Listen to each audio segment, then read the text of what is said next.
السلام علیکم دوستو، بسم اللہ الرحمن الرحیم۔ نجد والوں میں سے ایک شخص حضرت محمد صلی اللہ علیہ وسلم کے پاس آیا۔ سر پریشان یعنی بال بکھرے ہوئے تھے۔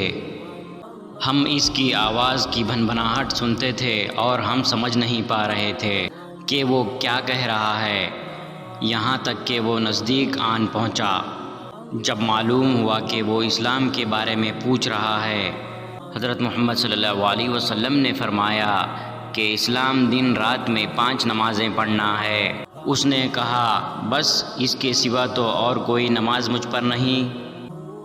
آپ نے فرمایا، نہیں مگر نفل پڑھیں تو اور بات ہے۔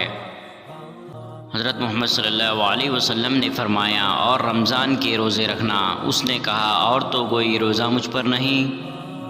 آپ صلی اللہ علیہ وسلم نے فرمایا، نہیں مگر تو نفل روزے رکھیں تو اور بات ہے۔ طلحہ نے کہا، اور حضرت محمد صلی اللہ علیہ وسلم نے اس سے زکوٰۃ کا بیان کیا۔